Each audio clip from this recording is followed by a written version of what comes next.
अपने सही अर्थों में राष्ट्रीय है, वो भारतीयता, भारतीय संस्कृति, भारतीय परंपरा, भारतीय विद्याएं, भारतीय कला, स्थापत्य, पर्यटन, इतिहास, भूगोल सब का ध्यान रखती है और बहुविषयकता की ओर बढ़ावा देती है।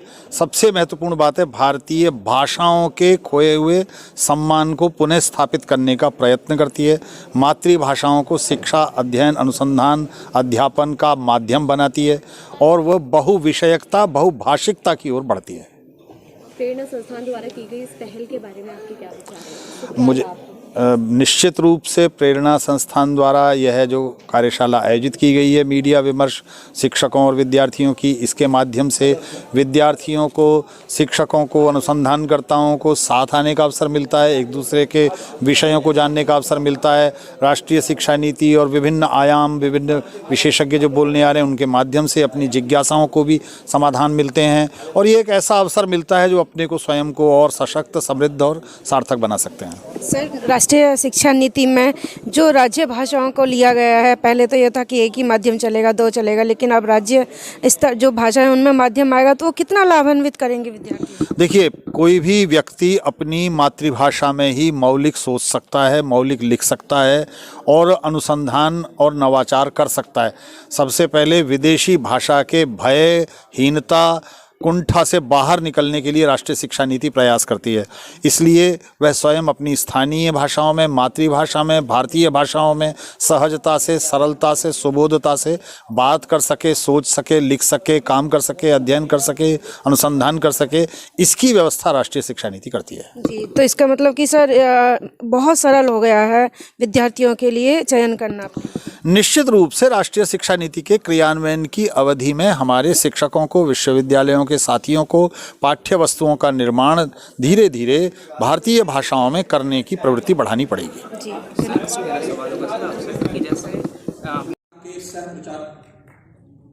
प्रमुख है, मैं उनसे भी अनुरोध करूंगा कि कृपया मंच पे आए।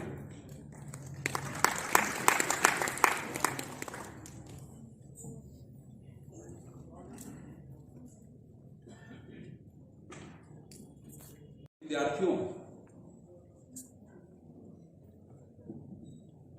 भाइयों, बहनों, मित्रों, आप सभी को मेरा प्रणाम। कार्यक्रम का शुभारंभ करने से पूर्व मैं सर्वप्रथम मंचासीन अतिथियों का परिचय कराना चाहूंगा। मंच पर विराजमान हैं माननीय डॉक्टर अनिल त्यागी जी। डॉक्टर अनिल त्यागी जी मेरठ प्रांत के सह प्रचार प्रमुख हैं और पेशे से होम्योपैथिक चिकित्सक हैं। इनका केंद्र नोएडा है। इस कार्यशाला की अध्यक्षता कर रहे हैं प्रोफेसर नागेश्वर राव जी।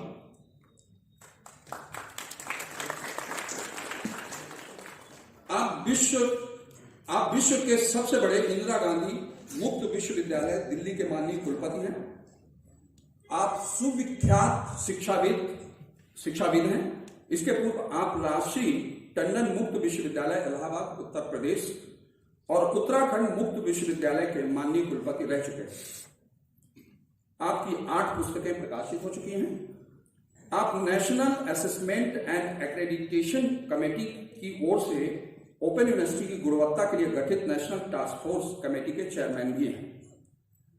आपका प्रेरणा विमर्श में स्वागत है। कार्यक्रम के मुख्य वक्ता हैं महात्मा गांधी केंद्रीय विश्वविद्यालय मोतिहारी बिहार के माननीय कुलपति प्रोफेसर संजीव शर्मा जी। प्रोफेसर शर्मा जी सुविख्यात चिंतक, विचारक एवं शिक्षाविद हैं। आप चौधरी चरण सिंह विश्वविद्यालय मेरठ में राजनीति विज्ञान के विभागाध्यक्ष, भारतीय राजनीति विज्ञान एसोसिएशन के महासचिव एवं कोषाध्यक्ष रहे। आपकी 21 पुस्तकें एवं मोनोग्राफ और लगभग 150 आलेख एवं शोध लेख प्रकाशित हो चुके हैं। प्रोफेसर शर्मा मीडिया के विद्यार्थी भी रह चुके हैं और देश में आपकी एक प्रखर वक्ता के तौर पर पहचान है। आपका प्रेरणा विमर्श में स्वागत एवं अभिनंदन है। अब मैं इस कार्यक्रम को आगे बढ़ाते हुए माननीय डॉक्टर अनिल त्यागी जी से अनुरोध करूंगा कि जिन भी प्रतिभागियों का पिछले सत्र में परिचय नहीं हो पाया है, वो परिचय के लिए जो है नई शिक्षा नीति और मीडिया अध्ययन। आज मीडिया का दायरा अत्यंत बृहद हो चुका है। मीडिया में डिजिटल मीडिया अथवा सोशल मीडिया के आने के बाद प्रत्येक नागरिक पत्रकार बन गया है। ऐसे में जहां मीडिया अत्यधिक विस्तारित हुआ है, वहीं उसमें चुनौतियां भी ढेरों आई हैं।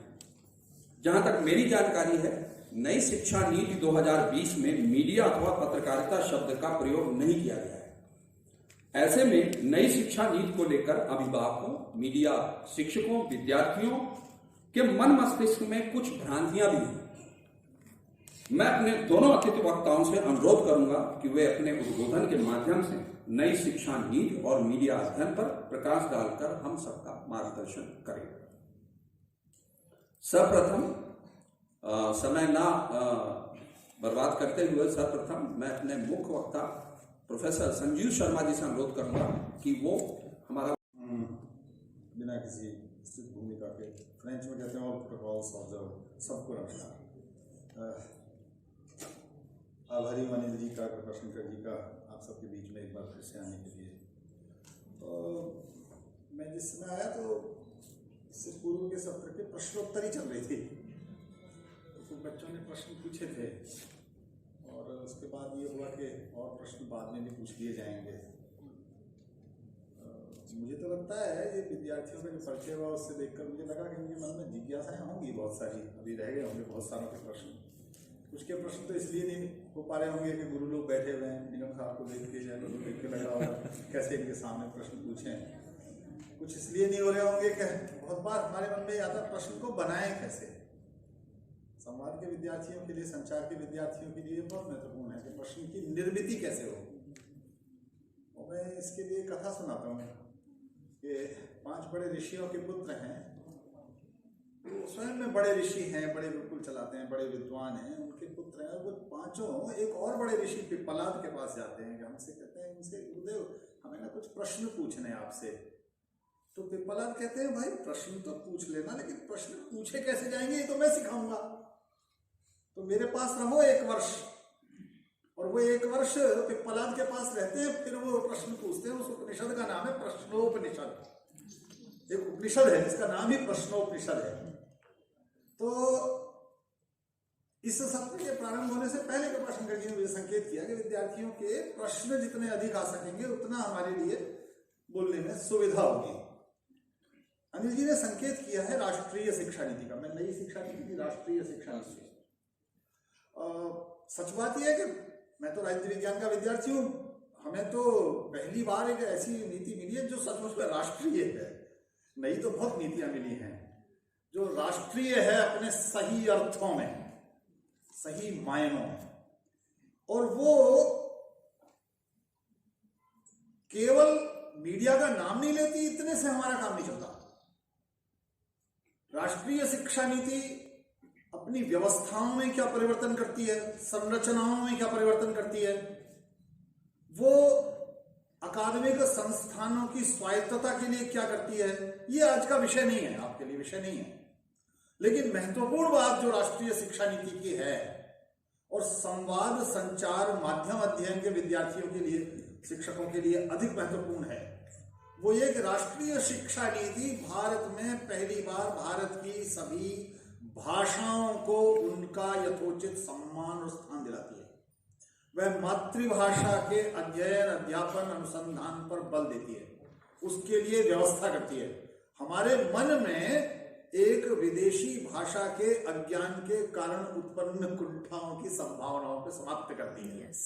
इसलिए राष्ट्रीय शिक्षा नीति इसके साथ साथ एक और महत्वपूर्ण काम करती है, वो ये कि विषयों के ये जो हमने सीमाएं बना रखी हैं, कृत्रिम सीमाएं बना रखी हैं, परिवेश परिधियां निर्धारित कर रखी हैं।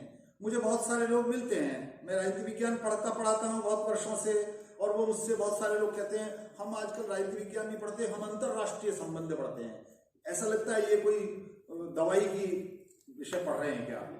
जो ह्यूमन राइट्स पॉलिटिकल साइंस से निकला वो भी कहते हैं हम केवल ह्यूमन राइट्स पढ़ रहे हैं। बहुत सारे लोग सिलेक्शन कमेटी से मिलते हैं, कहते हैं मैंने तो केवल पब्लिक एडमिनिस्ट्रेशन पढ़ा है, पॉलिटिकल साइंस नहीं पढ़ा। ये जो सीमाएं बनाई हैं ये बड़ी कृत्रिम हैं और ये अभी की हैं। भारत में कभी ऐसी सीमाएं नहीं थी। मैं प्राय कहता हूं, महाभारतकार दर्शन भी लिख रहे थे, इतिहास भी लिख रहे थे, साहित्य भी लिख रहे थे, राजधर्म भी लिख रहे थे, सब कुछ लिख रहे थे, प्रकृति भी लिख रहे थे, वाल्मीकि भी यही लिख रहे थे। इसलिए भारत की राष्ट्रीय शिक्षा नीति पहली बार बहु विषयकता, अंतः अनुशासनात्मकता की ओर जाती है, विषयों की इन कृत्रिम सीमाओं को तोड़ती है। और ये सामान्य विद्यार्थी के लिए महत्वपूर्ण होगा, लेकिन आपके लिए अधिक महत्वपूर्ण है, क्योंकि आपको अपने इस पत्रकारिता के जीवन में, माध्यम के जीवन में, संचार संवाद के जीवन में कितने प्रकार के आयामों का स्पर्श करना होता है। कभी भी संभव नहीं है कि केवल एक पक्ष से आपका काम चल जाए। माध्यम अध्ययन का कोई विद्यार्थी क्या राजनीति के अध्ययन मात्र से काम चला सकता है क्या? उसे भूगोल भी जानना होगा, उसे इतिहास भी जानना होगा, उसे साहित्य भी जानना होगा, उसे भाषा भी जाननी होगी, उसे संप्रेषण की कला भी जाननी होगी, उसे आर्थिक स्थिति भी समझनी होगी, उसे वैज्ञानिक प्रगति भी जाननी होगी। तो उसके आयाम बहुत बड़े हैं। तो राष्ट्रीय शिक्षा नीति माध्यम अध्ययन के सभी जो संलग्न है उसमें, मैं उन केवल विद्यार्थियों की बात नहीं कर रहा हूं, जो अध्यापक हैं, जो अनुसंधान कर रहे हैं, उन सब के लिए एक विस्तृत आयाम प्रस्तुत करती है।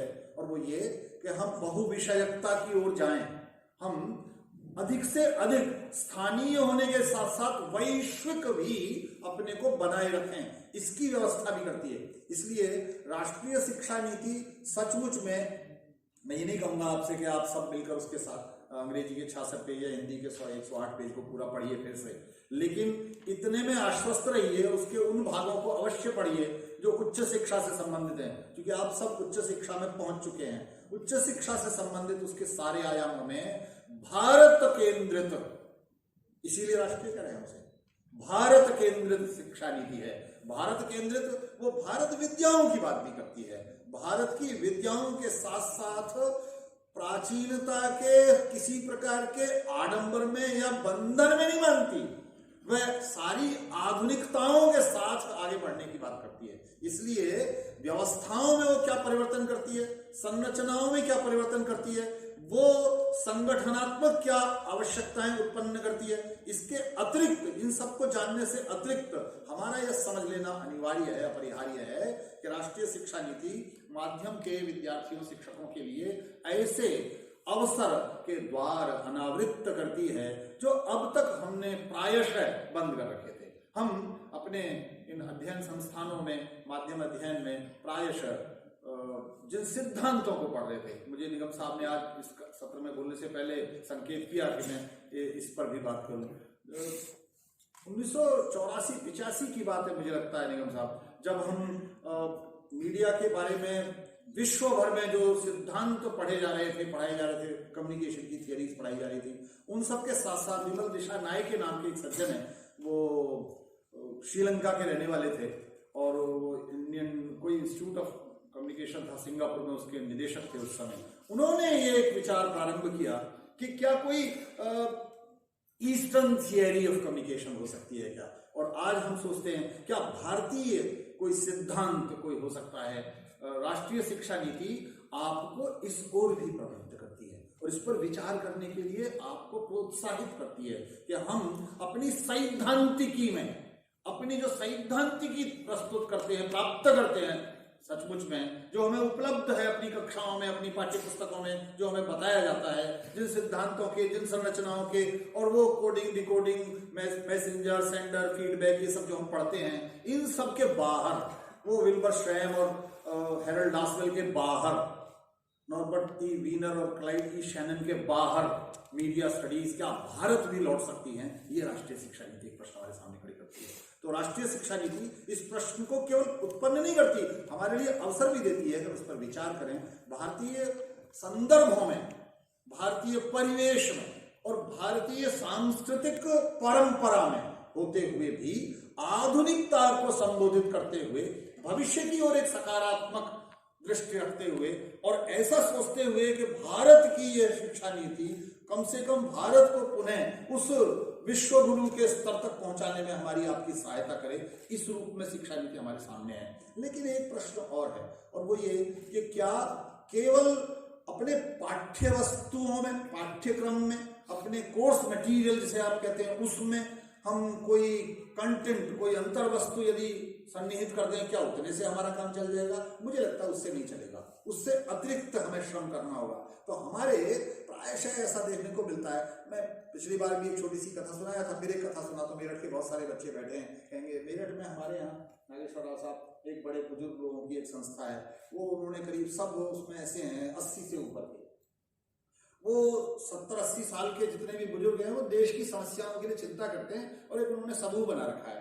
वो समूह बनाकर उसकी 15-20 दिन में एक बैठक करते हैं, कोई एक विषय ले लेते हैं, उस पर बातचीत करते हैं। कोई वैसी फॉर्मल गोष्ठी नहीं होती, 20-30-40 लोग बैठ जाएंगे, बातचीत करेंगे। एक बार उन्होंने किसी भ्रम में या तो सफेद बाल देखकर मुझे भी बुला लिया, मैं वहां गया, राष्ट्रीय आंदोलन पर, संविधान पर कुछ बातचीत करनी थी, और अगले दिन हम वहां कोई पत्रकार होंगे नए, उन्होंने उसकी न्यूज पढ़ी और अखबार में छाप दी।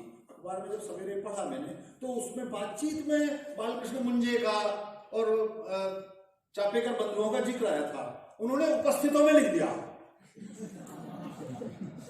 पत्रकार ने, संवाददाता ने उपस्थित लोगों में चापेकर बंधु, क्योंकि उसने नाम सुने थे कि इनके बारे में बात हो रही है, क्योंकि उसको इतिहास ज्ञात नहीं था, उसको इतिहास ज्ञात नहीं है। इसलिए मुझे लगता है कई बार हम देखते हैं भाषा की दृष्टि से, मैं बिहार में सेवा कर रहा हूँ, बहुत सारे बच्चे बिहार से बता रहे, बंगाल का हिस्सा हुआ करता था बिहार, और बंगाल का हिस्सा होने का परिणाम यह है कि जो बंगला में लिंग भेद का भ्रम है वो बिहार में हिंदी में बना हुआ है अभी। तो भाषा की दृष्टि से राष्ट्रीय शिक्षा नीति जो सबसे बड़ा काम करती है, हमें सचेत कर रही है अपनी परंपरा के प्रति, अपनी भारत विद्याओं के प्रति, मातृभाषा के प्रति, स्थानीय भाषाओं के प्रति, स्थानीय कौशल के प्रति, स्थानीय विशिष्टताओं के प्रति। हम बहुत दूर दूर तक का जानते हैं। मैं प्राय कहता हूँ, मेरे साथ पॉलिटिकल साइंस की दिल्ली के प्रोफेसर एक सिलेक्शन कमेटी में थी, वो मुझसे उन्होंने एक दिन पूछा, सर ये मेरठ हरियाणा में है यूपी में है? वो संसार में बहुत ज्यादा घूमे, दिल्ली में रहकर मेरठ का पता नहीं है, क्योंकि हमारी दृष्टि बहुत दूर तक गई, पास तक नहीं गई। राष्ट्रीय शिक्षा नीति ये भी एक अवसर देती है हमको, भारत की ओर देखने के अवसर देती है, वो आपसे अपेक्षा करती है। तो मैं प्राय ये मीडिया के विद्यार्थी शिक्षक मित्रों से एक बात कहना चाहता हूं, हम एक बार इस शिक्षा नीति ने कम से कम हमको यह अवसर प्रदान किया है कि हम भारत की ओर देखना प्रारंभ करें, अपने आसपास भी देखना प्रारंभ करें।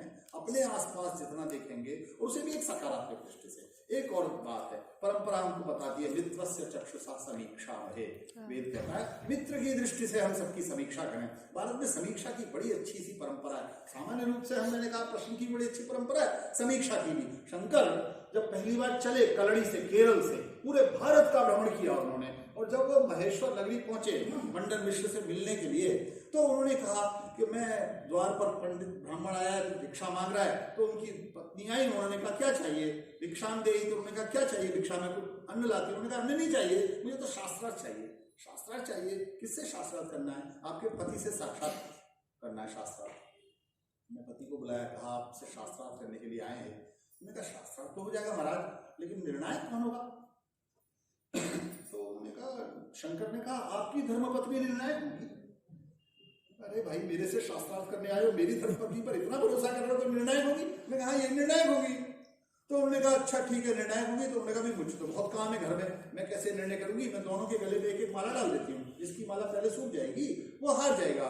7 दिन बाद शंकर के जो मंडन मिश्र के गले की माला सूख गई। शंकर के साथ जो विद्यार्थी हुए खड़े हुए, गुरुजी आप जीत गए, खड़े हो जाओ। तो उनकी पत्नी ने कहा अभी आप नहीं जीते हो, अभी आधे जीते हो, मैं अर्धांगिनी हूं, मुझसे भी आपको शास्त्रार्थ करना होगा। वो शास्त्रार्थ की कथा अलग है। उसके बाद जब वो शंकर जीत जाते हैं तो उनको मंडन मिश्र को अपना शिष्य बना लेते हैं। मंडन मिश्र कहते हैं मुझे अपना शिष्य बना लीजिए। मंडन मिश्र का उन्होंने नामकरण कर दिया। अब है जो बात मैं आपको बताना चाहता हूँ वो क्या है, और वो कहते हैं मंडन मिश्र से, उक्तम जो मैंने अब तक कहा है उसकी समीक्षा करें, जो मैंने अब तक लिखा है। उक्तम, अनुक्तम जो मुझसे रह गया है, जो मैंने नहीं कहा है, जो बिटवीन द लाइन्स आप बोलते हो, जो नहीं कहा है उसकी भी समीक्षा करो। दुरुक्तम जो मैंने गलत कह दिया है, दुरूह कह दिया है, दुर्बोध कह दिया है, वो उसकी भी समीक्षा करो, उसे भी रेखांकित करो। तो वार्तिकम, उसके बाद इसकी पूरी वार्तिक लिखो। भारत की परंपरा में हम अपने से वरिष्ठ, अपने से बड़े, अपने से ज्ञान में, आयु में, वय में, प्रतिष्ठा में, पद में, सम्मान में, किसी भी दृष्टि से बड़े की भी समीक्षा करने का अधिकार रखते हैं। और वो समीक्षा आलोचना नहीं है, वो समीक्षा प्रश्न खड़े करना नहीं है, प्रश्न उत्पन्न करना नहीं है, जिज्ञासाओं को प्रस्तुत करना है। वो समीक्षा मित्र की दृष्टि से, इसका अर्थ है वो जो एक संवेदनशीलता का भाव, अपनत्व का भाव, रागात्मकता का भाव। और प्रायशः माध्यम में आप देखते होंगे बहुत बार हम निर्लिप्त भाव से कुछ लिखते हैं। वो निर्लिप्त और अनासक्त होना तक तो ठीक है, लेकिन वो कहीं कहीं क्रूर निर्मम भाव ना हो जाए, ये भी समझने की आवश्यकता है। हम राष्ट्रीय शिक्षा नीति निश्चित रूप से मीडिया के हमारे सभी मित्रों के लिए एक बात अवश्य कहती है कि हम भारत को भारत की दृष्टि से, भारत की परंपरा से, भारत की संस्कृति से, भारत के ज्ञान से, भारत के ज्ञान गौरव से, भारत विद्या से, भारत के कौशल से, भारत के समाज से, सबसे, उसमें सबका उल्लेख है, पर्यटन का, स्थापत्य का, सबका उल्लेख है। उन सब से संबद्ध करते हुए अपने स्वयं के भी अनुभव को, स्वयं की संप्रेषण क्षमता को, अपनी अभिव्यक्ति को, अपने लेखन को, अपने कौशल को, सबको समृद्ध कर सकते हैं। राष्ट्रीय शिक्षा नीति ऐसे अवसर प्रदान करती है। मुझे लगता है हम अधिक समय दे पाएंगे प्रश्नों के लिए, आपकी जिज्ञासाओं के लिए, इसलिए मैं यहीं पर फिलहाल विराम लेता हूँ। धन्यवाद।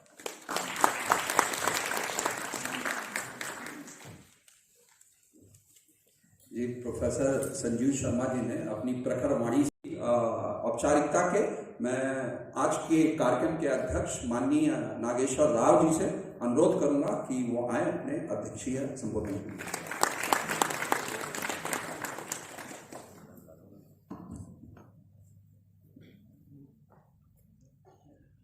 आदरणीय अनिल त्यागी जी, अनिल निगम साहब, संजीव शर्मा जी हमारे बहुत प्रिय हैं, आप सभी विद्वत जनों, प्यारे साथियों, सबसे पहले प्रेरणा संस्थान के प्रति आभार। 10 वर्ष बाद पुनः मुलाकात हो रही है कुछ लोगों से, प्रेरणा के साथियों से। आपसे मिलकर बहुत अच्छा लगा। आदरणीय संजीव शर्मा जी जब बात कर रहे होंगे तो आप सब बहुत उत्साहित थे। 2 कारण हैं, क्योंकि वो बिहार मोतिहारी में कुलपति के रूप में कार्य कर रहे थे और मेरठ के रहने वाले हैं।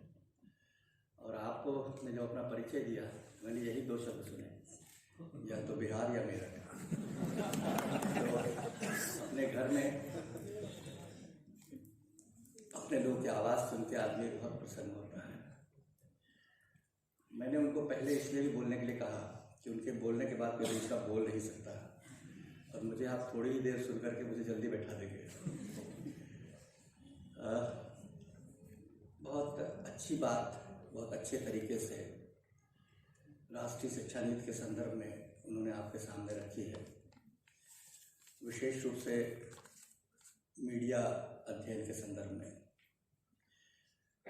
केवल जो उन्होंने पहली बात कही उसी को हम पिकअप करते हैं। उन्होंने कहा कि आज जो राष्ट्रीय शिक्षा नीति है वह मल्टी डिसिप्लिनरी बात को कहती है। करेंगे कैसे, उस पर थोड़ी सी बातचीत हम कर लें, क्योंकि इस विषय के साथ अगर आप सोशियोलॉजी कुछ जानना चाहते हैं, पॉलिटिकल साइंस कुछ जानना चाहते हैं, हिस्ट्री कुछ जानना चाहते हैं, तो शायद आप ज़्यादा मजबूत ढंग से इस पाठ्यक्रम को पूरा कर पाएंगे। लेकिन कैसे कर पाएंगे, उसके लिए जो उपलब्ध हमारे पास संसाधन है उसकी थोड़ी बहुत जानकारी हम आपको देना चाहेंगे। जो शिक्षा मंत्रालय है, इन्होंने 2016 में स्वयं प्लेटफॉर्म स्थापित किया था और स्वयं के अंतर्गत लगभग 3000 कोर्सेस बनाए थे जो उपलब्ध हैं आज भी, जिसके बारे में लोगों को जानकारियाँ बहुत कम हैं। भारत सरकार ने स्वयं प्लेटफॉर्म के तहत लगभग 3000 कोर्सेस बना रखे। 2016 से लगातार इन कोर्सेज को बनाने में देश के बड़े बड़े शिक्षाविद शामिल थे। ये कोर्सेज हैं, सारे सामाजिक विज्ञान के विषय हैं, प्रबंधन के विषय हैं, तकनीकी के विषय हैं, कंप्यूटर साइंस के हैं, यानी कोई भी विषय जिस पर आप थोड़ा भी जानना चाहते हैं तो वो विषय उपलब्ध हैं। निःशुल्क पंजीयन है, साल में 2 बार पंजीयन होता है। 2 करोड़ अपने देश के लोगों ने उसमें पंजीयन करा रखा है। हम लोग भी पंजीयन करा सकते हैं। और निश्चित रूप से जो मीडिया और जर्नलिज्म का पाठ्यक्रम है, इसमें सबसे ज़्यादा प्रासंगिकता मल्टी डिसिप्लिनरी फोकस की हो रही है, और उसमें यह सबसे उपलब्ध जो संसाधन है बहुत महत्वपूर्ण है। प्रायः मूक के बारे में बात होती है, 4 क्वाड्रेंट अप्रोच है, उसके तहत इसको बनाया गया है और ये 2020 के दौरान ज़्यादा प्रचलित हुआ। उसका कारण यह है कि जब कोविड आया तो एडेक्स एंड कर्सेरा जो US बेस्ड संस्थाएं हैं, वे अपने देश में घूमना शुरू कर दिया कि साहब इसके द्वारा करिए, पाठ्यक्रम तो बहुत आगे बढ़ेंगे। पाश्चात्य देशों में उसी का बहुत प्रचलन है। तब इसके बारे में लोगों ने जानना शुरू किया। अगर आपको हिस्ट्री का कोई कोर्स करना है, देखिए एक और बात यहाँ पर महत्वपूर्ण है, प्रोग्राम के स्थान पर केवल कोर्स करना है। एक प्रोग्राम में 18 कोर्स होते हैं, 16 कोर्स होते हैं। आप हिस्ट्री के 16 कोर्स पढ़ने की आवश्यकता नहीं है, सोशियोलॉजी के 16 कोर्स पढ़ने की आवश्यकता नहीं है, हिंदी के 16 कोर्स पढ़ने की आवश्यकता नहीं है। केवल उसमें से 1 या 2 जो आपके लिए बहुत प्रासंगिक हो, जो बहुत महत्वपूर्ण है, उसको आप पढ़ सकते हैं और उसी के लिए आप पंजीयन करा सकते हैं। साल में 2 बार पंजीयन होता है, जनवरी सत्र भी है, जुलाई सत्र भी है। इनकी परीक्षाएं भी होती हैं साल के अंत में, हर 6-6 महीने के अंत में, दिसंबर में भी और जून में भी। इनकी परीक्षाएं NTA कराती है। NTA का नाम शायद आप लोगों ने सुना भी होगा, कुछ लोग। JEE की परीक्षा होती है या इन सब की परीक्षाओं में, PhD की परीक्षाएं भी आजकल NTA करा रही है। ऑब्जेक्टिव टाइप के क्वेश्चंस होते हैं, यानी एक दूसरे तरह की व्यवस्था, और इस पे जो सर्टिफिकेट निकलता है उसका क्रेडिट ट्रांसफर आपके संस्थान में हो सकता है, और न भी हो तो आपके अपने लिए जो अभी ABC बना हुआ है, एकेडमिक बैंक ऑफ क्रेडिट, उसमें आपके लिए यह जुड़ जाएगा। भारत सरकार द्वारा स्थापित, NTA द्वारा परीक्षा आयोजित, और इसमें जो भी आप अंक प्राप्त करेंगे वो आपके परीक्षा के साथ जुड़ जाएगा। और अगर आप मीडिया अध्ययन में जो फोकस, जैसा कि शर्मा जी ने कहा और हम लोग भी प्राय बांध देते हैं अपने आप को, मीडिया से जुड़ा हुआ पेपर तो तभी मीडिया में होना चाहिए, उससे हट के कोई पेपर नहीं पढ़ना है। हिंदी में मतलब हिंदी से जुड़ा होना चाहिए, हिस्ट्री मतलब हिस्ट्री से ही होना चाहिए, हिस्ट्री से बाहर कोई पेपर नहीं पढ़ना चाहिए। लेकिन ऐसा नहीं होना चाहिए। मस्तिष्क के विकास के लिए, सृजनात्मकता की बात अगर आप सोच रहे हैं, इनोवेशंस को बढ़ाना हो तो भी, और आपकी जो इफेक्टिवनेस है उसको बढ़ाने के लिए आपको दूसरे विषय जरूर पढ़ने चाहिए। और इसी बात को लेकर के ये 3000 प्रोग्राम्स नहीं है, कोर्सेज है, उसमें से एक विषय है। तो जो भी विषय आपको जो आपके प्रासंगिक हो उसको आप ले सकते हैं। उसकी पढ़ाई कैसे होती है हम आपको बता दें। उसमें 4 क्वाड्रेंट अप्रोच है। उसमें जो मटेरियल उपलब्ध है वो सॉफ्ट कॉपी में उपलब्ध है, यानी आपको मोबाइल में उपलब्ध हो सकता है। सॉफ्ट कॉपी में उपलब्ध मटेरियल है, उसमें वीडियोस के द्वारा आप तक पहुंचने का प्रयास किया जाता है। वीडियोस के लिए भारत सरकार ने 33 स्वयंप्रभा चैनल्स घर बैठे शिक्षा प्राप्त करेगी। 33 स्वयंप्रभा चैनल उपलब्ध है। उन चैनल्स के माध्यम से आपके घर पर आपको उन विषयों की पढ़ाई होगी। वीडियो के माध्यम से शर्मा जी और भी बड़े बड़े विद्वान जो है वो उन विषयों पर बातचीत करते हैं, घर बैठे आप सुन सकते हैं। फिर जहाँ कहीं डाउट्स हो तो डिस्कशन फोरम्स है, और फाइनली इवैल्यूएशन। 4 क्वाड्रेंट का मतलब ये है, सॉफ्ट कॉपी मटेरियल की, पूरा मटेरियल उस विषय का, चैनल के द्वारा ऑडियो से बातचीत, डिस्कशन फोरम और इवैल्यूएशन। इससे जो आपके पास उपलब्ध देश में संसाधन है, भारत सरकार आपके लिए निःशुल्क उपलब्ध करा रखी है, उनका हम प्रयोग करके अपने लिए उसका बेहतर उपयोग कर सकते हैं। अभी हाल ही में उसको लोकल रीजनल लैंग्वेजेस हैं, जो भाषाओं की बात कही जा रही है। हमारे देश में जो हर प्रांत में अलग अलग भाषाएं बोली जाती हैं, पढ़ी जाती हैं, उन भाषाओं में भी इनको ट्रांसलेट करने का प्रयास किया जा रहा है, जिससे कि इसकी रीच बेहतर हो सके। इसके द्वारा शिक्षण माध्यम भी करने का प्रयास किया जा रहा है।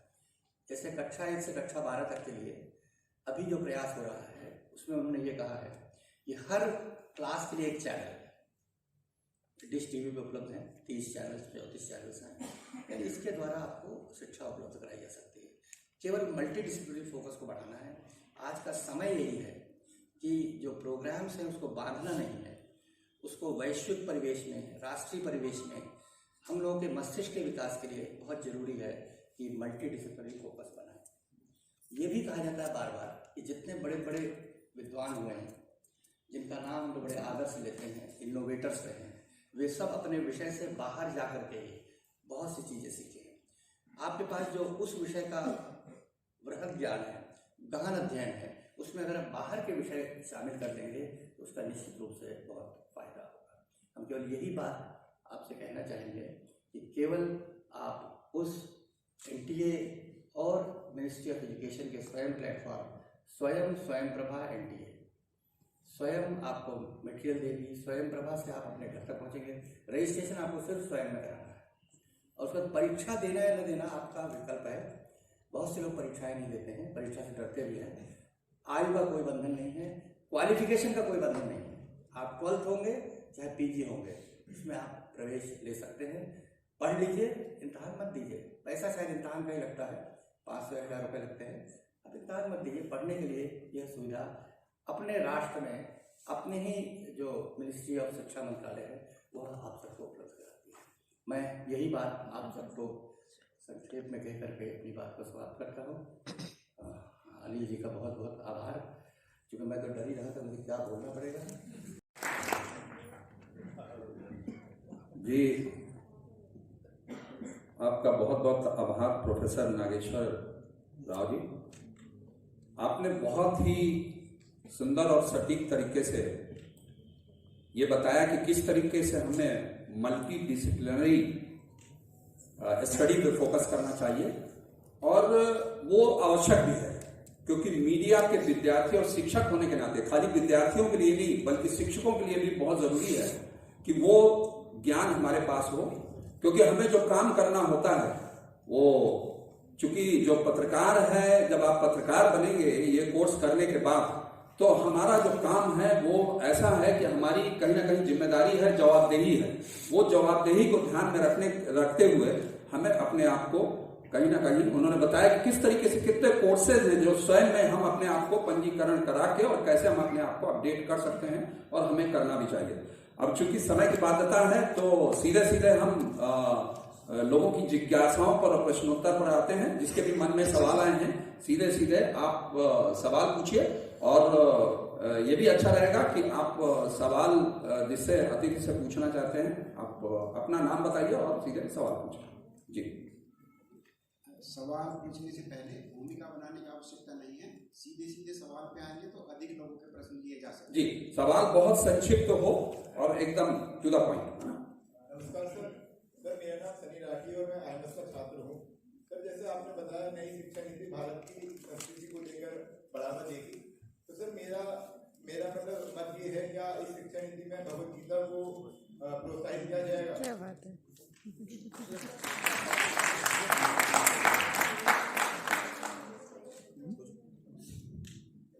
3-4 सवाल एक साथ आ जाते हैं तो फिर बोलने में आसानी रहेगी। पता चला एक में हम उधर एक अच्छी बिल्कुल ठीक है, सवाल भी ज्यादा आ जाएंगे।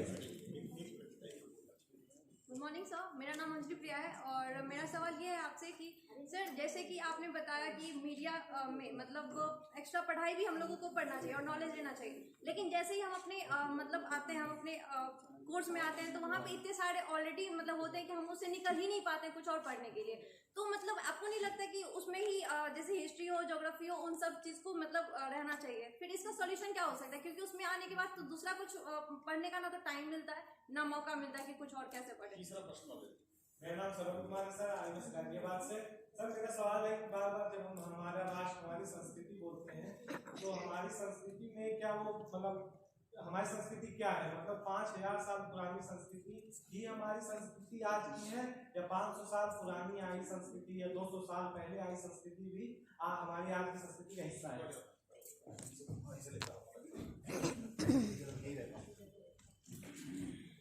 भगवत गीता तो पढ़ाई जानी चाहिए। शिक्षा नीति कहती हो ना कहती हो तब भी पढ़ाई जानी चाहिए। इसको ऐसे समझिए, हमें एक भ्रम फैला दिया गया है कि कुछ धर्म पुस्तकें हैं, कुछ धर्मों की मजहबों की कुछ पुस्तकें हैं, भगवत गीता ऐसी कोई पुस्तक नहीं है। पहली बात मैंने उल्लेख किया था प्रश्नों के बारे में, भारत के प्रश्न पूछने की परंपरा। भगवत गीता में सबसे बड़ा प्रश्न पूछने वाला खड़ा हुआ है, और कहां खड़ा हुआ है जरा समय देखिए मीडिया के हिसाब से। एक और सेनाएं अपनी खड़ी है, एक और दूसरी सेनाएं खड़ी हैं, उनके बीच में जाकर कहता है सेनयोर उभयोर मध्य रथम स्थापयमेच्युत, मेरे रथ को खड़ा कर दो, मैं प्रश्न पूछूंगा। और कैसे कैसे प्रश्न पूछ रहा है, युद्ध के प्रश्न प्रारंभ में पूछता है बस, उसके बाद तो ये भी पूछता है स्थित प्रज्ञस्य का भाषा समाधिस्थस्य केशव, स्थित प्रज्ञ की क्या भाषा है, वो कैसे चलता है, क्या करता है, वो ये भी पूछता है। मन के बारे में पूछता है, आत्मा के बारे में पूछता है। इसका अर्थ क्या हुआ? इसका अर्थ वही हुआ जो भी नागेश्वर जी कह रहे थे आपसे, कि हम भगवत गीता के बारे में भी विचार करें तो इस दृष्टि से बिल्कुल विचार ना करें कि वो कोई धर्म ग्रंथ है, किसी ज्ञान का ऐसा, वो ज्ञान का ग्रंथ है। और उसकी भी एक महत्वपूर्ण बात है कि पूरी भगवत गीता में 18 अध्यायों में सारी बात बताने के बाद कृष्ण अर्जुन को 18वें अध्याय के अंतिम समय में कहते हैं इतिते ज्ञानम आख्यातम, मेरे पास जितना भी ज्ञान था मैंने तुझे बता दिया। गुह्यात् गुह्यतरम मया, गोपनीय से गोपनीय जो था वो बता दिया। विमृश्य एतद् अशेषेण, इस पर अशेष रूप से स्वयं विचार कर ले। और करना क्या है? यथेच्छसि तथा कुरु, जो इच्छा करे वो कर, जो मन में आए वो कर। ये भगवान कृष्ण कह रहे हैं। इसलिए गीता मनुष्यत्व का ग्रंथ है, गीता भारत का ग्रंथ है। गीता मनुष्य को मनुष्य बनाने की यात्रा का प्रस्थान बिंदु है, इसलिए उसको पुस्तक के रूप में नहीं ज्ञान के ग्रंथ के रूप में पढ़ना चाहिए। दूसरा प्रश्न अंजलि का, ये सही है। पाठ्यक्रम के बारे में हमें फिर से अब विश्वविद्यालयों के कुलपतियों को और हमारे शिक्षक साथियों को विचार करना पड़ेगा। मेरे शिक्षक साथी कई बैठे हुए हैं, सबको विचार करना पड़ेगा। हमें अपने पाठ्यक्रमों को विद्यार्थी को बोझ तो बनाना ही नहीं चाहिए, ऐसा तो लगना ही नहीं चाहिए उसे कि वो बोझ है उसके लिए, इससे बाहर निकले तो पढ़ें। सच बताता हूं, लेकिन फिर भी एक बात जरूर कहूंगा आपसे, स्वाध्यायान मा प्रमाद, स्वाध्याय से कोई प्रमाद ना करें। पाठ्य वस्तुओं में पढ़ा जाएगा। मैंने तो राजनीति विज्ञान पढ़ी है, 40 साल से राजनीति विज्ञान में रह रहा हूं, लेकिन संस्कृत भी पढ़ लेता हूँ, थोड़ी उर्दू भी पढ़ लेता हूँ। पढ़ना हमारा स्वाध्याय बहुत जरूरी है, स्वाध्याय आवश्यक है। इसलिए जैसा उन्होंने कहा था, किसी उपाधि के लिए नहीं, अपने पढ़ने के लिए, अपने को शक्तिशाली समृद्ध समर्थ बनाने के लिए ये आवश्यक है। और एक प्रश्न बड़ा सैद्धांतिक किया है कि ये 5000 साल की संस्कृति है, 500 साल की संस्कृति है। ये पुनर्नवा है, ये पुनर्नवा है। हजरत साहब जी का एक ग्रंथ था पुनर्नवा उपन्यास उनका, ये पुरानी है फिर नई होती जाती है। ये ऐसे है, दीनदयाल जी ने एकात्म मानववाद के अपने व्याख्यानों में एक जगह उल्लेख किया है बहुत अच्छा सा, और वही कहते हैं कि वो एक परिचित था नाई, और उसके पास एक उस्तरा था बड़ा सा। वो कहता था ये मेरा कई सौ साल पुराना उस्तरा है, मेरे परदादाजी, दादाजी, उसके बाद पिताजी सब इसे यूज करते थे, तब से चला। कहते इतने साल कैसे चला लेते हो भाई, इसका हत्ता तो थोड़ा खराब हो गया। हाँ, हत्ता बदल गया था, तो फिर अच्छा इसका उस्तरे की जो धार है वो ये भी ठीक हो गई थी, बदल गया था। वो निरंतर नया भी हो रहा है और पुराना भी बना हुआ है। भारत ऐसा ही है। अभी तो आपको 5000 7500 साल बता रहे हैं, ये किसी दिन आपको 750 साल बताएंगे, करोड़ साल बाद बताएंगे। अभी तो हमारे ज्ञान की सीमा है। हम जब विद्यार्थी थे तब तो चंद्रगुप्त मौर्य के राज्यारोहण की तिथि से भारत का इतिहास प्रारंभ होता था। पूछिए कृपाशंकर जी से, उससे पहले को मानने को तैयार नहीं होता था। अब जब हड़प्पा मोहनजोदड़ो आई तो उसके बाद पता चला नहीं और पीछे चला गया। हमारे ज्ञान की सीमाएं हैं, हमारे ज्ञान की सीमाएं विभिन्न कारणों से संकुचित हुई हैं। इसलिए ये संस्कृति अभी 5500 साल में मानता ही नहीं। मैं तो ऐसे चलूंगा कि 32,000 वर्ष का कली, उसका दुगना द्वापर, उसका तिगना त्रेता, उसका चौगुना सतयुग, मैं तो ऐसे चलूंगा। नरसिम्हा राव भारत के जब प्रधानमंत्री थे, नॉर्वे में समुद्र की खुदाई के समय एक रथ का पहिया मिला, नॉर्वे में, भारत में नहीं। और उस रथ के पहिए की वैज्ञानिक आयु गणना करके 80,000 वर्ष बिफोर क्राइस्ट हुई। कौन थे वो? मानव सभ्यता होगी ना, उन्होंने तो बनाया होगा। ये जो आज के इतिहास पढ़ाने वाले, इनकी दृष्टि बिल्कुल मत जाना कि आपका इतिहास इतने दिन का इनकी बात मत मानना। इसलिए पहली बात। दूसरी बात ये भी मन में साफ रखिए, संस्कृति निरंतर समृद्ध होती है, परिष्कृत होती है, परिमार्जित होती है, पुरानी बनी रहती है, नूतन को ग्रहण करती है, पुराने से कुछ छोड़ती है, नया प्राप्त करती है और नए प्राप्त करने की यात्रा प्रारंभ करती है। इसलिए नए प्राप्त करने को कालिदास ने बहुत साल पहले कहा। ईसा से 200 साल पहले कालिदास कहता है पुराण मित्येव साधु सर्वम। जो पुराना है वो सारा साधु नहीं है। चापि काव्यम नवमित्यवद्यम, जो नया है वो अनवद्य नहीं है। संतः परीक्षणीय तरह भजनते मूढ़ पर प्रत्यय बुद्धि। विद्वान लोग, समझदार लोग, बुद्धिमान लोग परीक्षण करके निर्णय करते हैं, मूढ़ दूसरों का अनुसरण मात्र करते हैं।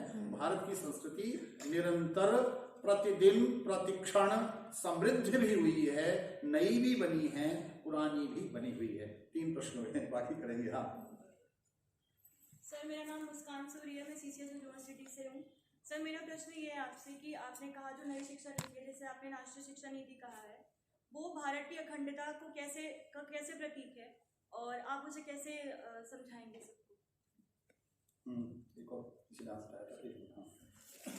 सर, जैसा कि आपने कहा कि हम एक सब्जेक्ट में सीमित ना रह जाएं, तो मैं भी वही करता हूँ। IITs में, मेडिकल कॉलेजेस में क्या रिसर्च चल रही है उसके जानने के लिए उत्सुक रहता हूँ मैं। तो सर, ये प्रोफेशनल लाइफ में हम किस तरह यूज कर सकते हैं जर्नलिज्म, मास कम्युनिकेशन के तौर में?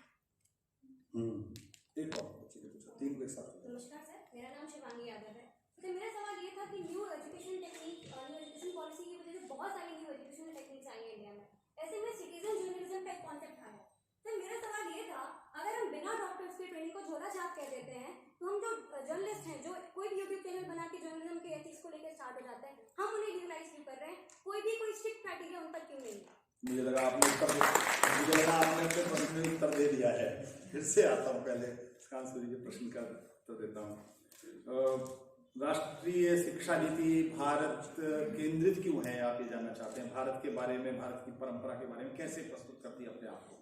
राष्ट्रीय शिक्षा नीति, मैंने कहा, स्थानीयताओं को, स्थानीय भाषाओं को, स्थानीय कौशल को, स्थानीय संस्कृति को, स्थानीय परिवेश को, भूगोल को, इतिहास को, पर्यटन को, विद्याओं को, सबको सम्मिलित करती है।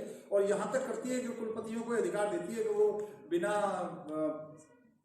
औपचारिक उपाधि वाले व्यक्तियों को, यदि उनके पास कोई ज्ञान है, कौशल है, हमारे विद्यार्थियों के लिए वो आवश्यक होगा, तो उन्हें भी नियुक्त कर सकते हैं शिक्षक के रूप में, अतिथि शिक्षक के रूप में, विशेषज्ञ के रूप में, यहाँ तक की भी व्यवस्थाएं करती है।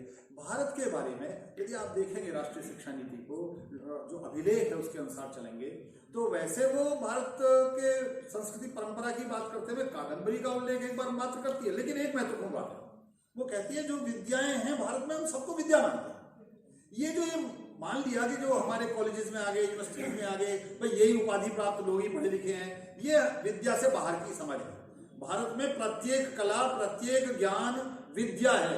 विद धातु है जानने के अर्थ में। हम कुछ जानते हैं, वो क्या जानना है? मैं आपको एक फिर छोटी सी कहानी सुनाता हूँ। वो भोज के दरबार में कोई एक सज्जन आए बाहर से, उनके रहने की व्यवस्था की जाए, इनके लिए को मकान दिलाया जाए। अब मकान किसका दिलाया जाए? तो कोई ऐसा आदमी ढूंढा जाए जो साहित्य में जिसकी रुचि ना हो, ऐसा पकड़ लाओ। तो अपने सैनिकों से उन्होंने कह दिया, कोई कविता ना लिखता हो, ऐसा कोई आदमी ढूंढ लाओ। वो एक जुलाहे को पकड़ लाए, से बोले साहब ये तो जुलाहा है, कपड़ा बुत्ता, इसका कोई साहित्य से लेना देना नहीं है, इसके मकान को खाली करके इनको दिया जा सकता है अतिथि को। तो जुलाहा कहता है काव्यम करोगी नहीं चारुतरम करोगी, कविता तो लिख लेता हूँ लेकिन अच्छी सी नहीं लिख पाता। यत्नात् करोगी यदि चारुतरम करोगी, यदि मेहनत से लिखूंगा तो और अच्छी लिखूंगा। भूपाल मौलि मणिमंडित पाद पीठ, राजाओं के मस्तक में लगने वाली मणियों से सुशोभित होने वाले पाद पीठ वाले, इतने सी पता चलता है, उतना जानता है। हे साहसांक कवयामी वयामी, कविता लिख सकता हूं, कपड़ा बुनता हूं और जा रहा हूं, मेरा मकान ऐसे खाली नहीं करा पाओगे। वो उसके पास भी इतनी वैविध्य है। भारत की विविधता एक उल्लास उत्सव का कारण है। भारत का वैविध्य एकता में बाधा नहीं है, लेकिन क्या है, एकत्व मूल भाव है, एकता मूल भाव है। वैविध्य उसका संचारी भाव है, वैविध्य उसके साथ स्थायी रूप में संबद्ध है। इसलिए राष्ट्रीय शिक्षा नीति उस विविधता को, जिसकी ओर अनिल जी ने भी कहा और प्रोफेसर नागेश्वर राव जी ने भी कहा, उस वैविध्य को आपके अध्ययन वस्तु में लाना चाहती है। राष्ट्रीय शिक्षा नीति आपके संपूर्ण प्रक्रिया में उसको सम्मिलित करना चाहती है, इसलिए राष्ट्रीय शिक्षा नीति। एक प्रश्न वाले बच्चे ने पूछा था, मैं भूल गया। हाँ, आपने पूछा था, क्या पूछा था सर? कि एक समय में IIT medical college, IIT Kanpur ने आप विश्वास करोगे, आईआईटी कानपुर ने बनाया हुआ भगवत गीता पर एक बहुत अच्छा सा ऐप। आप उनकी साइट खोल लीजिए, यदि आप गूगल में भी भगवत गीता खोजेंगे तो उन्होंने पूरी रामायण, वाल्मीकि रामायण, पूरी महाभारत, गीता, इन सब उपनिषदों पर सॉफ्टवेयर बनाया है। उसमें ऑडियो भी है, टेक्स्ट भी है, संस्कृत में भी है, हिंदी में भी है। वो आईआईटी वाले बना रहे हैं। इसलिए ये हमसे भी बाहर, हमारी जो तकनीकी, प्रौद्योगिकी, इस तरह की विशेषज्ञता प्राप्त क्षेत्र हैं, प्राय हम उनको मान लेते हैं कि इनका इनसे कोई लेना देना नहीं है। उनका भी भारत की इस परंपरा, व्यवस्था, सभ्यता, संस्कृति, परिवेश, साहित्य, ज्ञान, गौरव सबसे उतना ही लेना देना है जितना हम सबका है। हाँ, हमारा, आपका, मीडिया, हमारे मित्रों का दायित्व तो थोड़ा अधिक है, क्योंकि प्रस्तुति हमारे माध्यम से होनी है। आप प्रस्तोता हैं, आप प्रस्तुति के कारक भी हैं और प्रस्तुति के प्रायशः उत्स भी हैं, तो उन दोनों के दायित्व हमारे पास अधिक हैं। मैं इसे ऐसे कहता हूं, भारतवर्ष में करीब मुझे प्रोफेसर राव करेक्ट करेंगे यदि मैं गिनती में थोड़ा बहुत गड़बड़ हूं, तो करीब 3.25 साढ़े 3 करोड़ लोग हैं जो उच्च शिक्षा तक पहुंचे हैं इस समय उच्च शिक्षा में हैं। और मैं ये कहता हूं अपने विश्वविद्यालय में भी कि पुरानी हिंदी की फिल्मों में नायक नायिका से कहता था तुम लाखों में एक हो, आप जो उच्च शिक्षा तक पहुंचे हो करोड़ों में एक हो, और जो माध्यम तक पहुंचे हो वो और भी करोड़ों में एक हो। तो जब हम करोड़ों में एक होते हैं तो एक गौरव का भाव आता है, एक आत्मविश्वास का भाव आता है, एक आत्मशक्ति का भाव आता है। लेकिन जैसे ही आत्मविश्वास, आत्मशक्ति, गौरव का भाव आता है, वैसे ही दायित्व का भी संचार होता है। तो हमारा दायित्व भी करोड़ों से अधिक है। इसलिए हमें बहुत सावधान, सतर्क रहना है, सजग रहना है, अपने शब्दों के प्रयोग के प्रति भी, अपनी भाषा के प्रति भी, और जो हमारे से कहा जाएगा उसका क्या अर्थ निकलेगा उसके प्रति भी सचेत, सतर्क रहना है। और किधर से प्रश्न कोई? हाँ, ये अंतिम सवाल होगा समय की वजह से, वो पूछ लीजिए। हाँ, सर, मैं कनक त्रिपाठी, भारतीय विश्वविद्यालय मेरठ से। सर, आपने अभी भाषा और संस्कृति पर बात की, हमारी राष्ट्रभाषा हिंदी है, लेकिन सर आज बच्चे जब कहीं भी पत्रकारिता के लिए, किसी भी विषय के लिए, एडमिशन के लिए संपर्क करते हैं विश्वविद्यालयों से गूगल पे जाके, तो सर वहाँ पे कॉल आती है, उनसे पूछा जाता है कि सर हिंदी में हमें पत्रकारिता करनी है हिंदी विषय से, तो वो कहते हैं सर आप हिंदी से कर तो सकते हैं, लेकिन अंग्रेजी से करेंगे तो आप भारत में और आगे जा सकते हैं हिंदी की अपेक्षा। तो सर ऐसा क्या है कि हम अपने ही देश में अपनी ही भाषा को आगे नहीं लेके जा सकते हैं हिंदी की अपेक्षा, अंग्रेजी की अपेक्षा?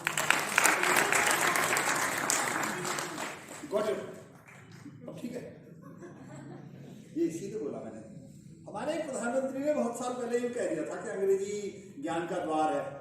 वो भाषा की बजाय कुछ और कहना चाहते थे, हम उस भ्रम में आ गए। सच बात यह है, ये आत्मविश्वास सबसे पहले आपको अपने मन में लाना है, कोई और नहीं लाएगा। मैं विश्व के करीब 35 देश घूम गया हूँ और भारत का कोई राज्य नहीं है जहाँ मैं नहीं गया हूँ। सब जगह हिंदी में बोलता हूँ। मुझे आती नहीं है अंग्रेजी, ये भी हो सकता है, लेकिन कोई हीन भावना नहीं आती कभी भी। दिल्ली के केंद्रीय विश्वविद्यालय के कार्यक्रम में, आपके विश्वविद्यालय के लिए नहीं कह रहा हूँ, एक विश्वविद्यालय के कार्यक्रम में कुलपतियों के सम्मेलन में बोल रहे थे सब लोग। मेरा जब नंबर आया, लास्ट में आया, मैंने हिंदी बोला, उसके बाद तुरंत संचालक भी हिंदी बोलने लगे, बाकी सब हिंदी बोलने लगे। ये मन में हीनता ग्रंथि है। सबसे पहले तो आप उनकी उच्चता ग्रंथि की बात बिल्कुल मत करिए कि अंग्रेजी बोलने वाले को विद्वान मानते हैं। हमें आती नहीं है, मुझे दुख होता है, मुझे लज्जा आती है। कई बार मैं हिंदी विभागों के कार्यक्रम में जाता हूँ, हिंदी के टीचर्स आगे मुझसे कहते हैं अरे सर आपकी हिंदी बहुत अच्छी है। मैं कहता हूँ आपको लज्जा आनी चाहिए, मुझे भी आनी चाहिए। यदि मेरी फ्रेंच अच्छी हो तो मुझे खुशी होनी चाहिए। यदि मैं अच्छी फ्रेंच बोलूँ तो मुझे खुशी होनी चाहिए, आपको भी खुशी होनी चाहिए। संजीव शर्मा फ्रेंच अच्छी बोलते हैं, लेकिन हिंदी बोलने में क्या, मेरी मातृभाषा है, उसे भी ठीक से नहीं बोल सकता तो वो तो पहले मेरे मन में विश्वास हो जाना चाहिए, मैं जो कह रहा हूं, जो मैं लिख रहा हूं, जो मैं पढ़ रहा हूं, जो मैं बोल रहा हूं, जो अभिव्यक्त कर रहा हूं, जो संप्रेषित कर रहा हूं, वो वही है जो मैं चाहता हूं और मैं इसमें कर सकता हूं, बिना किसी हीनता ग्रंथि को लाए हुए कर सकता हूं। जिनको समझना हो समझे, ना समझना हो ना समझे।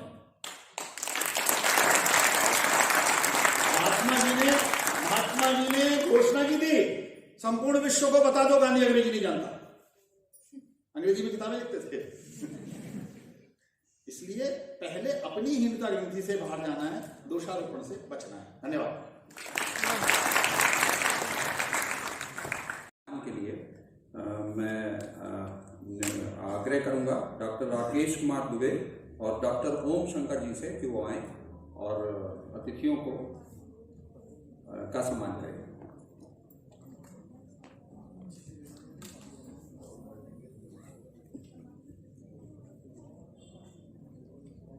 डॉक्टर ओम शंकर गुप्ता जी, प्रोफेसर संजीव शर्मा जी को, अध्यक्ष जी को, डॉक्टर राकेश दुबे जी अध्यक्ष जी को, प्रोफेसर नागेश्वर राव जी को,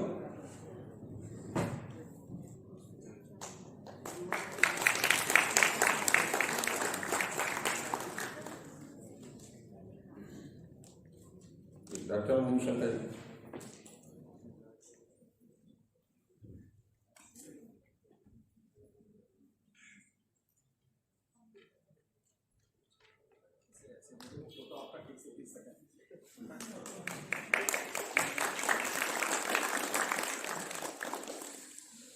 जी, अब मैं यह सत्र समापन की ओर है।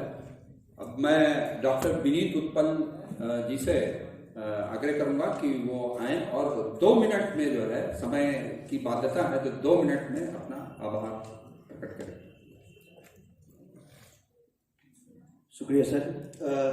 जब बड़े विद्वान लोग मंच पे हों तो फिर आभार करने की गुंजाइश नहीं बचती है, लेकिन एक औपचारिक कार्यक्रम भी होती है, इसलिए मैं मुझे आभार व्यक्त करना है।